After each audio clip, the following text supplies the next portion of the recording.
Former Secretary Howard Lutnick talked a lot about his memories of Jeffrey Epstein on a New York Post podcast, describing his first and only interaction with his former neighbor. So he gives me a tour in the living room, big living room. And then across from it is double doors. I assume it's the dining room. Yeah. And he opens the doors and there's a massage table in the middle of the room. Ooh. And candles all around and stuff. So I ask very insightful, cutting questions. I say to him, massage table in the middle of your house? What's up, everybody? Major Retired Richard Ojeda here. And is this a confession or a coded threat? Did Trump-appointed Commerce Secretary Howard Lutnick just break rank with the billionaire cabal? Or is he sending a message from inside it? How often do you have a massage? And he says, every day.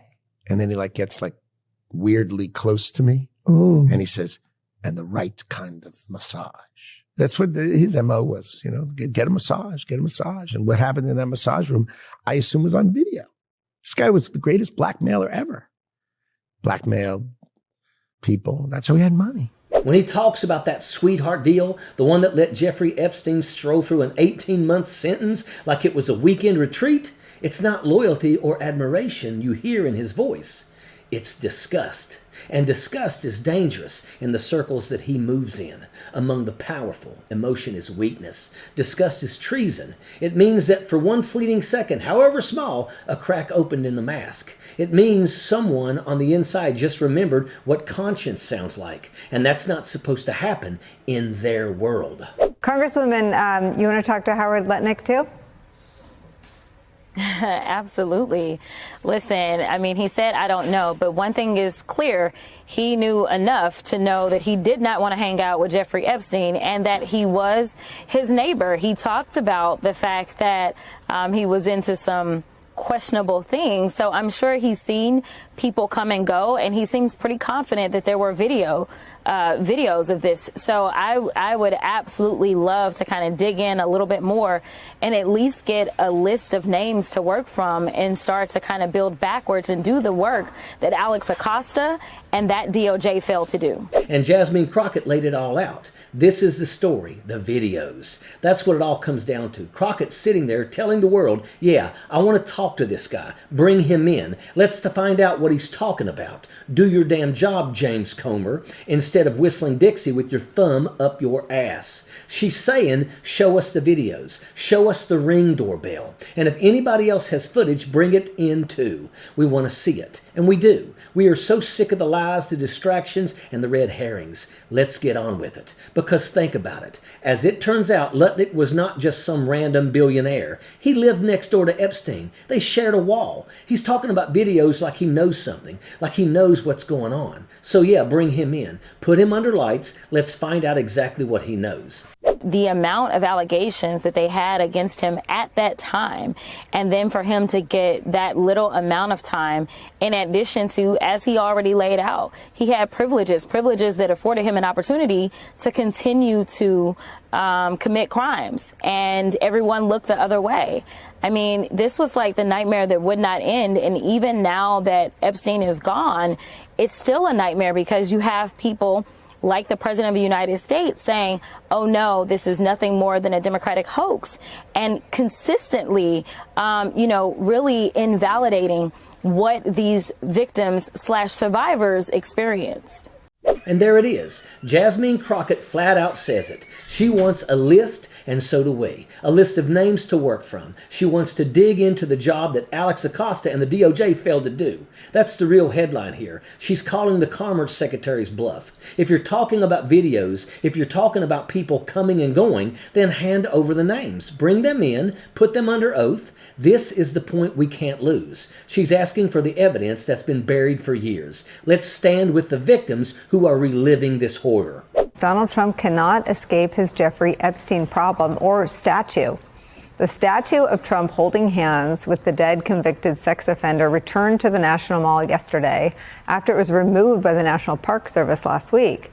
The statue has a title. It's called Best Friends Forever. It includes a plaque that reads, quote, "In honor of Friendship Month, we celebrate the long-standing bond between President Donald J. Trump and his closest friend, Jeffrey Epstein," end quote. So think about this for a second. You're not some rando, you're a billionaire. And your next door neighbor isn't just rich. He's this disgusting guy everybody whispers about. The one throwing weird parties. The one with underage girls around. The one hosting Donald Trump and all of these powerful men. Do you really think that stays a secret? Come on, be real. They all knew, they all saw, they all talked. You don't have a massage table room where a dining room should be and nobody notices. That's not a mystery, that's willful silence. And that's what ties this to the victims. They were isolated in shame while the people with power were chatting over cocktails about what they already knew.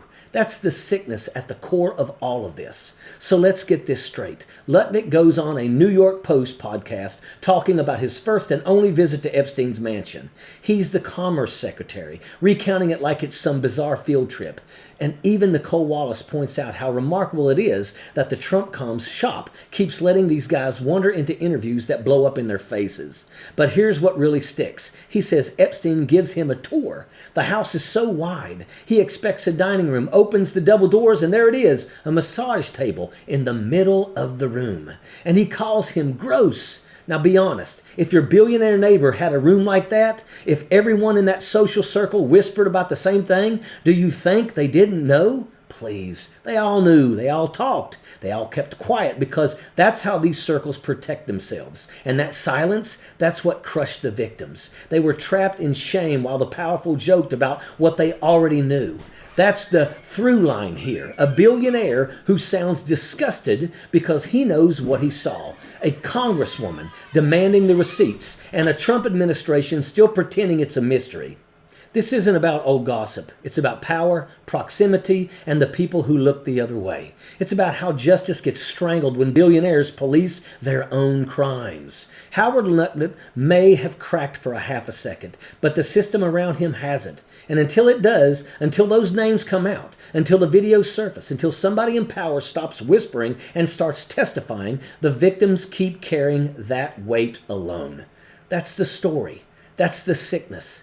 And that's why this fight matters. Howard Lutnick can clutch his pearls and call Epstein gross all he wants, but disgust after the fact isn't courage. It's cleanup. And we're done letting billionaires rewrite their roles in someone else's horror story. And that is an absolute fact. Sappers clear the way, airborne all the way. What's up, everybody? Major Retired Richard Ojeda here, and thank you so much for watching. If you're into what we're doing here, hit that like button because it really helps. And if you want to see more videos like this, don't forget to subscribe to Rebel HQ and ring that bell so you never miss an upload. I've also got a playlist with all my videos, so feel free to dive in and catch up. And if you're over the corporate spin and want real people power news, hit that join button and be part of the movement. We could not do this without your support. Seriously, thank you. Stay informed, stay engaged, and I'll see you in the next one. And that's a fact. Sappers clear the way, airborne all the way.